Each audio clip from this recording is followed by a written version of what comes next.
Biografi Kiai Haji Bisri Syansuri. Kiai Haji Bisri Syansuri, ulama barisan fikih Indonesia.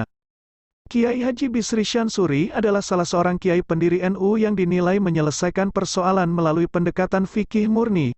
Pandangan ini terkadang sering bertolak belakang dengan kiai pendiri NU yang lain, yaitu Kiai Haji Abdul Wahab Hasbullah yang ahli di bidang ilmu usyul fikih. Meski demikian, keduanya menyandarkan pendapat pada literatur keilmuan Islam yang luas, buah kaderisasi langsung dari Hadratus Syekh Kiai Haji Hasyim Asy'ari dan ulama-ulama pinilih lain.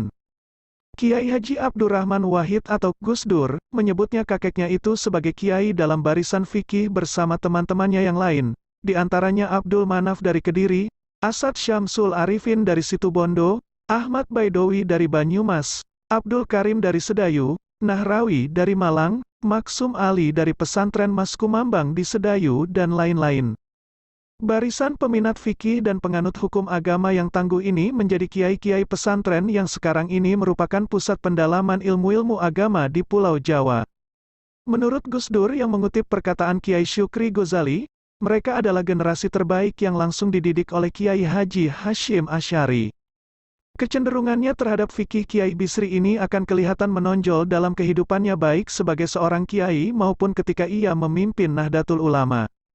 Proses belajar Kiai Bisri. Kiai Bisri dilahirkan pada hari Rabu tanggal 28 Zulhijjah tahun 1304 Hijriah atau tanggal 18 September tahun 1886 di Tayu, Pati.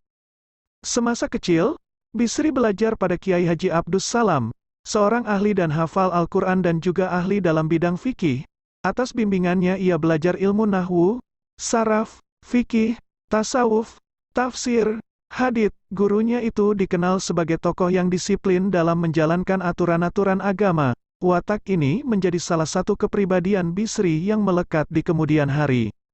Sekitar usia 15 tahun, tiap bulan Ramadan, Bisri mulai belajar ilmu agama di luar tanah kelahirannya, pada kedua tokoh agama yang terkenal pada waktu itu yaitu Kiai Haji Kholil Kasingan Rembang dan Kiai Haji Syuaib Sarang Lasem.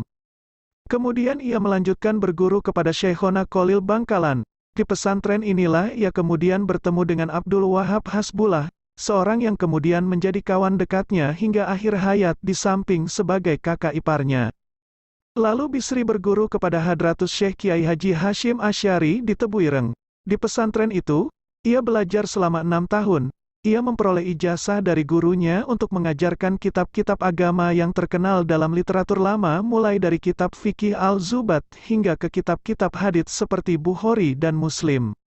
Gus Dur menilai literatur keagamaan yang dikuasai Kiai Bisri terasa terlalu bersifat sepihak karena lebih ditekankan pada literatur fikih yang lama. Tapi penguasaan itu memiliki intensitas luar biasa sehingga secara keseluruhan membentuk sebuah kebulatan yang matang dalam kepribadiannya dan pandangan hidupnya. Pada tahun 1912 sampai 1913 Kiai Bisri Syansuri berangkat melanjutkan pendidikan ke Makkah bersama Abdul Wahab Hasbullah. Di kota suci itu, mereka belajar kepada Syekh Muhammad Bakir, Syekh Muhammad Said Yamani, Syekh Ibrahim Madani, dan Syekh Al-Maliki. Juga kepada guru-guru Kiai Haji Hasyim Asy'ari, yaitu Kiai Haji Ahmad Hatib Padang dan Syekh Mahfuz Tremas. Mendirikan pesantren perempuan. Sepulang dari Makkah, Kiai Bisri mendirikan pesantren di Denanyar, Jombang. Pada tahun 1919 Kilo Henry Bisri Syansuri membuat percobaan yang sangat menarik yaitu dengan mendirikan kelas untuk santri perempuan di pesantrennya. Para santri putri itu adalah anak tetangga sekitar yang diajar di beranda belakang rumahnya. Menurut Gus Dur, langkah Kiai Bisri tersebut terbilang aneh di mata ulama pesantren. Namun itu tidak luput dari pengamatan gurunya yaitu Kiai Hasyim Asy'ari yang datang di kemudian hari melihat langsung perkembangan kelas perempuan tersebut. Meskipun tidak mendapatkan izin khusus dari Kiai Hasyim, Kiai Bisri tetap melanjutkan kelas perempuan tersebut karena sang guru juga tidak memberikan larangan. Bagi Gus Dur, ini adalah hal yang menarik, sebab, ketika sahabat-sahabat karibnya saat di Makkah mendirikan cabang Sarekat Islam, Kiai Bisri tidak ikut karena dia menunggu izin dari Kiai Haji Hasyim Asy'ari. Namun ketika mendirikan kelas khusus perempuan, dia tidak menunggu mendapatkannya. Bagi Gus Dur ini adalah sebuah proses pematangan dalam fikih Kiai Bisri yang di kemudian hari akan kelihatan, yang akan memantapkannya mengambil keputusan sendiri berdasarkan pemahaman fikihnya juga tanpa harus kehilangan hormat kepada guru. Memimpin NU dan melawan RUU Perkawinan Orde Baru. Setelah Kiai Abdul Wahab Hasbullah wafat, Rais Aam NU berada di pundak Kiai Haji Bisri Syansuri pada tahun 1972. Era mulai menguatnya pemerintahan Orde Baru. Tantangan besar yang pertama adalah munculnya sebuah rancangan undang-undang perkawinan yang secara keseluruhan berwatak begitu jauh dari ketentuan-ketentuan hukum agama, sehingga tidak ada alternatif lain kecuali menolaknya. Sangat menarik untuk diikuti bahwa proses perundingan dalam upaya menyetujui RUU tersebut agar menjadi undang-undang berlangsung sangat alot dan ketat. Sebagian besar peserta yang terlibat dalam proses perundingan tersebut berasal dari NU yang berhadapan dengan unsur dari Angkatan Bersenjata Republik Indonesia atau ABRI. Hal ini menunjukkan begitu besarnya pengaruh para ulama di dalam dan di luar PPP pada saat itu. Para jenderal yang saat itu memiliki nama dan wewenang yang cukup besar, seperti Sumitro, Daryatmo dan Sudomo harus berhadapan dengan Kiai Bisri yang terkenal tidak mengenal kompromi dan penganut penerapan masa perjuangan dan perpolitikan Kiai Haji Bisri Syansuri fikih secara ketat. Demikian tulis Kiai Haji Abdul Aziz Mashuri, dalam bukunya Al-Makfurlah Kiai Haji Bisri Syansuri, Cita-Cita dan Pengabdiannya.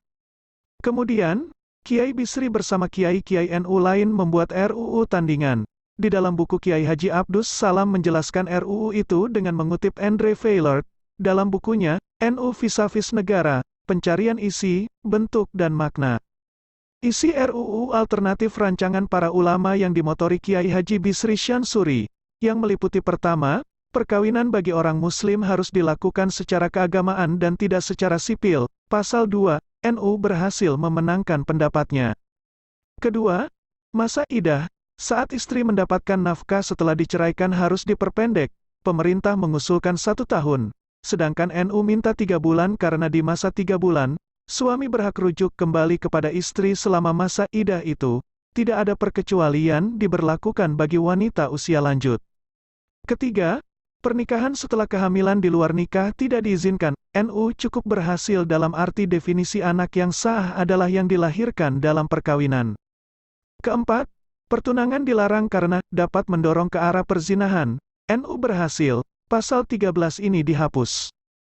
Kelima, anak angkat tidak memiliki hak yang sama dengan anak kandung. Dalam hal ini NU berhasil, pasal 42 mengatakan bahwa anak yang sah adalah yang dilahirkan akibat perkawinan. Keenam, penghapusan sebuah pasal dari rancangan undang-undang yang diajukan yang menyatakan bahwa perbedaan agama bukan halangan bagi perkawinan. Pasal 11 ini dihilangkan dan tidak disinggung. Ketujuh, batas usia yang diperkenankan untuk menikah ditetapkan adalah 16 tahun, bukan 18 tahun bagi wanita 19 tahun bagi pria dan bukan 21 tahun. Pada pasal 7 ini, NU berhasil. Kedelapan, penghapusan pasal mengenai pembagian rata harta bersama antara wanita dan pria karena dalam Islam, hasil usaha masing-masing, suami atau istri secara sendiri-sendiri menjadi milik masing-masing yang mengusahakannya. Pada pasal ini, NU berhasil. Kesembilan, NU menolak larangan perkawinan antara dua orang yang memiliki hubungan sebagai anak angkat dan orang tua angkat atau anak-anak dari orang tua angkat. Pasal ini disempurnakan menjadi hubungan sebagai anak angkat tidak dilarang, tetapi disinggung pula soal hubungan persusuan. Kesepuluh, NU menolak larangan melangsungkan perkawinan lagi antara suami istri yang telah bercerai. Dalam pasal 10 ini, NU berhasil. Perlawanan NU dalam RUU perkawinan di awal Orde Baru tersebut tidak terlepas dari Kiai Bisri Syansuri ahli fikih yang telah matang, bersama Kiai-Kiai